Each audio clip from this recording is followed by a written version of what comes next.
July 20th, 1969, the day USA created history as the first country to step a foot on the moon. Two astronauts, Neil Armstrong and Buzz Aldrin, after 4 days of traveling in space, finally landed on the moon. Tranquility Base here. The Eagle has landed. Neil Armstrong became the first person ever to step on the moon, and Buzz Aldrin was the second one. Neil Armstrong created history on that day by becoming the first person ever to step on the moon. This day is still considered as one of the best accomplishments of USA. But every great story has a hidden story behind it. Was the moon landing fake, or was it real? 5, 4, 3, 2, 1. The White House. And this certainly has to be the most historic telephone Flag call. to look like it was moving a little bit, even though there was, again, no wind. Really thought about what it would take to fake a moon landing. Quality, we copy you on the ground. You got a bunch of guys about to turn blue. We're breathing again. Thanks a lot. First of all, what was the reason behind USA's plan of Apollo 11? It all started during Cold War, when Soviet Union launched the first artificial satellite in space. No one has ever sent a satellite before this, so it was a very big thing. USA became jealous of the Soviet Union's success. So after a few years, President Dwight responded to the Soviet Union by creating NASA and made Project Mercury, which aimed to send a man into Earth's orbit. But soon after this, on April 12, 1961, Soviet Union's astronaut Yuri Gagarin became the first person to go to space and the first to orbit the Earth. Now, President of USA at that time, John F. Kennedy, started researching on how they could beat Soviet Union in this race. And the option he chose was sending a man to moon.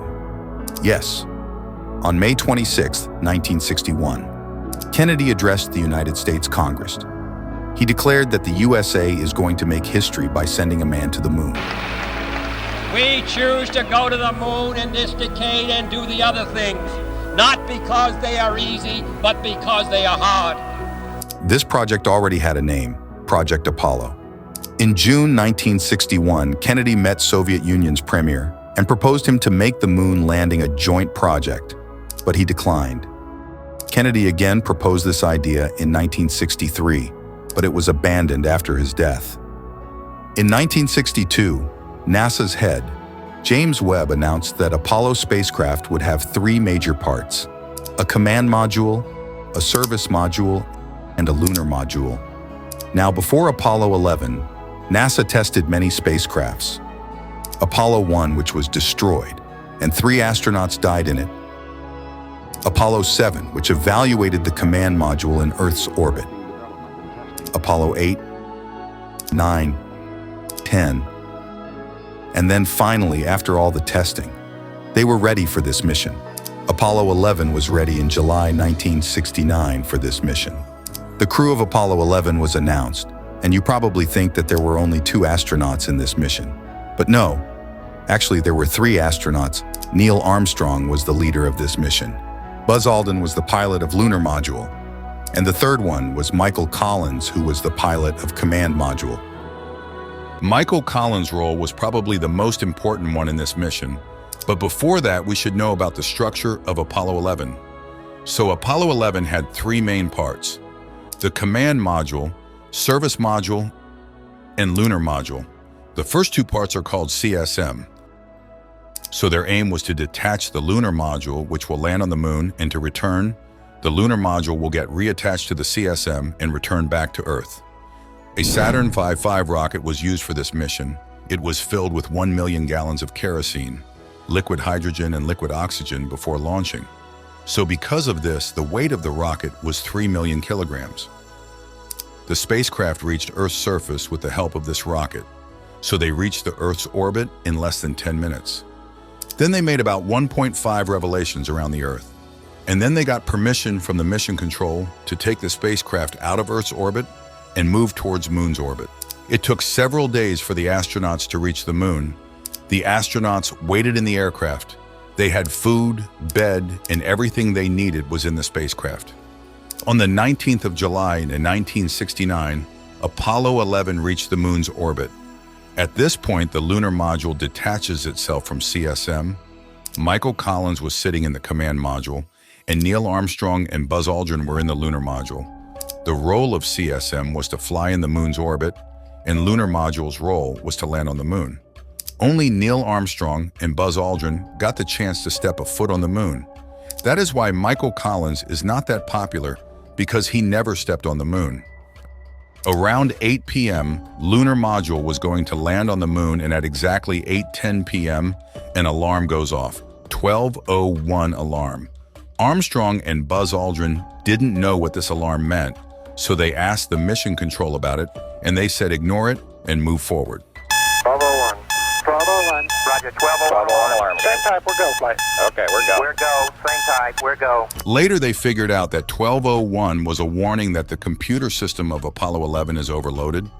But Apollo 11 was designed in a way that in any kind of problems, the essential systems for the mission will work, so it wasn't a big problem. There was an automatic landing system installed in the lunar module, but at the height of 150 meters. Neil Armstrong took control. He noticed that the module was going to land on big rocks, so he decided to land it 4 miles away from the initial landing spot. At 8:16 p.m., Buzz Aldrin checks the fuel indicator, and only 5% fuel is left in module. Feet, 3.5 down, 9 forward. 5%. After seeing the fuel, Mission Control initiated a countdown. This countdown would decide whether they will land or abort the mission. But finally, when only 30 seconds were left, Neil Armstrong sends a message to Earth. Tranquility Base here. The Eagle has landed. Roger, twang. And then Neil Armstrong puts his spacesuit on and opens the door and creates history by becoming the first man ever to step a foot on the moon. This was watched by 650 million people live on television. Buzz Aldrin followed him, and for the next 2.5 hours, they collected rocks, dust, and samples to take them back to Earth. They carried many scientific instruments with them, like they set up a television camera. They took a device with them to measure solar winds reaching the moon. They installed a device to send laser beams on Earth. The purpose of the laser beams was to tell the exact distance between Earth and the moon. They also had a passive seismometer with them to measure the earthquakes on the moon. They took 23 kilograms of rock and dust from the moon and left behind an American flag and a plate on which it was written, "Here, men from the planet Earth. First step, foot upon moon. July 1969 AD, we came in peace for all mankind." The lunar module had to remain on the moon for 21 hours. After this, it had to take off again and get attached with the CSM, but propulsion was needed to take off, and engine was needed for that. Both Armstrong and Buzz Aldrin were unaware that the switch to turn on the engine had broken off while getting out. When they came back to the lunar module, then they realized that the switch is broken. They informed the mission control about this problem, and they try to find a solution for it. Buzz Aldrin found the solution of this problem.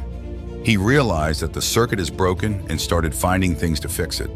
Then he found his ballpoint pen, so he uses his pen to fix the engine and to start it again. Finally, lunar module gets attached with CSM, and they move towards the Earth. The plan to land on the Earth was that the command module and service module will get separated, and the service module will get destroyed due to Earth's atmosphere. There was a possibility that the parts of service module would hit the command module and kill the astronauts. To avoid this, NASA installed thrusters in the service module to take it far from the command module. But when the astronauts were returning to Earth, then they find out that the thrusters on the service module weren't working. The 3 astronauts see the service module get destroyed, but thankfully the parts didn't hit the command module.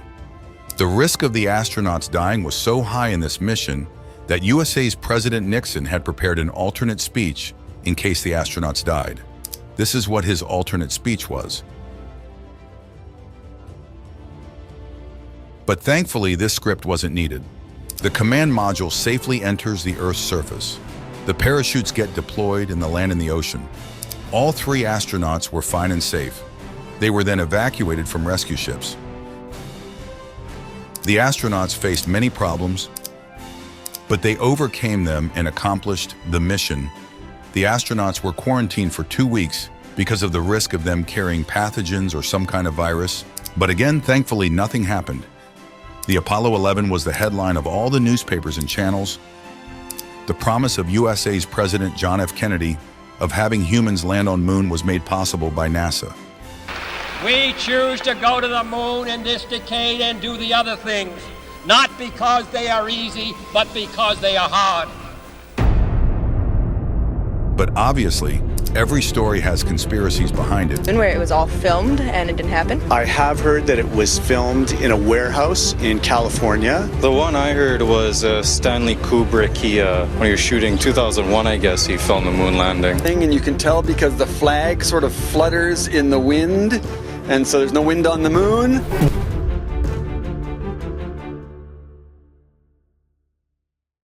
Did USA fake the moon landing to have an advantage over Soviet in the Cold War? Is it possible that their actual moon landing plan failed, so they made one in a studio? Many conspiracies like this are made on the moon landing. The truth is that all of these conspiracy theories have already been debunked several times. Let's have a look at some of them. So Soviet Union acknowledged the moon landing several times, and here is the encyclopedia in which they acknowledged it. So what about the flag moving? There is no wind on the moon. So how is the flag moving? So actually the stand on which they hung the flag on had 2 rods. One was the vertical one, and the other one was the horizontal one, which was made to keep the flag in place. The flag was moving because the astronauts were setting it up. You can see that in every clip in which the flag is moving, there is an astronaut touching it. The flag would move for a little bit and then it remains still. The third theory is that why are there no stars in the background of Neil Armstrong and Buzz Aldrin? It is because moon landing happened during daytime and the sunlight was reflecting on the moon's surface. That is why the suits are glowing in some pictures, and the cameras weren't that advanced to capture stars. Another theory is that in this picture, we can see Neil Armstrong's reflection, but can't see camera in his hand. How is that possible? It's possible because the camera was attached in their suits. They were not holding it. That is why we can see the camera in his hands. But stepping away from these theories, it was not that everyone was applauding USA and NASA for this. They received a lot of criticism for the moon landing. Like in this article of the US Times, it was revealed that from the amount of money they are spending on the moon landing, they can make 75 to 120 universities about the size of Harvard with some money left over. The main point of the criticism was that there were so many problems in this country, but they chose to ignore them and focus on sending humans to the moon. Although there were some benefits too of the moon landing, like they were limiting the use of computer chips, but because of NASA's big order of them and usage of computer chips in the rocket, they found out that they can rely on computer chips and their price fell down in the market to 90%. NASA's last moon landing project was Apollo 17, which was in 1972, and after the criticism they faced for it, they stopped working on it. In 2017, USA's Vice President Donald Trump said in a speech that they will start working on the moon landing again, and by 2024, they will send humans on the moon. But he changed his statement and said that NASA should work on sending humans to Mars. But after 50 years in 2022, NASA made a plan to send the first woman to space by 2025 till 2026, the Artemis project. One thing is for sure, that by the end of this decade, we will see humans on the moon again. We hope you liked the video. If you did, then please like, subscribe, and click the bell icon, and tell us in the comments section about what you think about the Apollo 11 moon landing. We will see you in the next one. It's one small step for man, one giant leap for mankind.